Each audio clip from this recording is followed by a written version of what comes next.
YS Vivekananda Reddy కుమార్తె నర్రెడ్డి సునీత ఢిల్లీలో విలేకరుల సమావేశం ఏర్పాటు చేశారు. తన తండ్రిని హత్య చేసిన నిందితులు కుట్రదారులకు శిక్ష పడేందుకు అవిశ్రాంతంగా ఆమె శ్రమిస్తూ ఉన్నారు. తన తండ్రి హత్య జరిగి 5 ఏళ్లు దాటిపోయినా ఆమె పోరాడుతూనే ఉన్నారు. ఆమె ఢిల్లీలోని కాన్స్టిట్యూషనల్ క్లబ్ లో ప్రెస్ మీట్ నిర్వహించాలని నిర్ణయించారు. శుక్రవారం ఉదయం 11 గంటలకు ప్రెస్ మీట్ ఏర్పాటు చేశారు.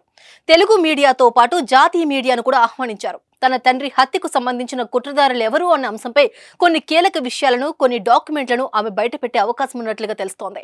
ఈ ప్రెస్ మీట్ ఆంధ్రప్రదేశ్ రాజకీయాలపై ఎటువంటి ప్రభావం చూపుతుంది అనే ఉత్కంఠ సర్వత్రా వ్యక్తమవుతోంది. సిఎంఆర్ షాపింగ్ మాల్ మన హైత్ నగర్ లో భాగ్యలతా కమాన్ పక్కన ఫిబ్రవరి 29న ప్రముఖ సినీ తారలచే గొప్ప ప్రారంభం.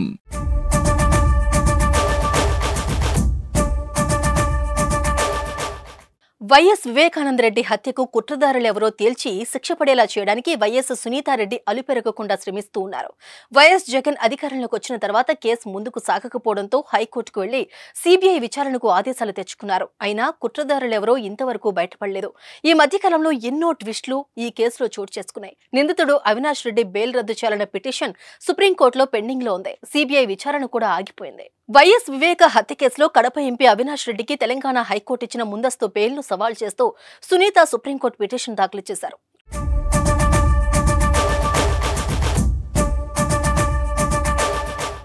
వైఎస్ వివేక హత్య కేసులో కడప ఎంపీ అవినాష్ రెడ్డికి తెలంగాణ హైకోర్టు ఇచ్చిన ముందస్తు బెయిల్ను సవాల్ చేస్తూ సునీత సుప్రీంకోర్టులో పిటిషన్ దాఖలు చేశారు.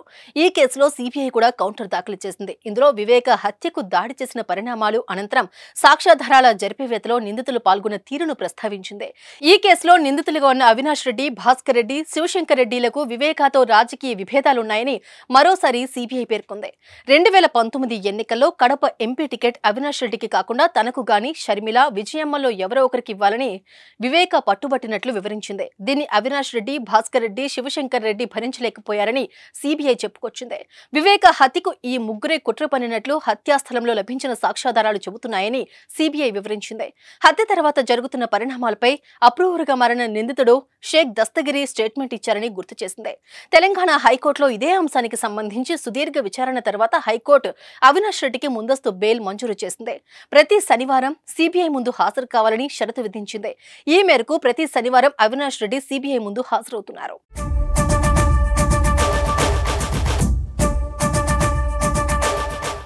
వివేకానంద రెడ్డి హత్య కేసులో నిందితులను సీఎం జగన్ కాపాడుతున్నారు అనే ప్రచారం జరుగుతోంది.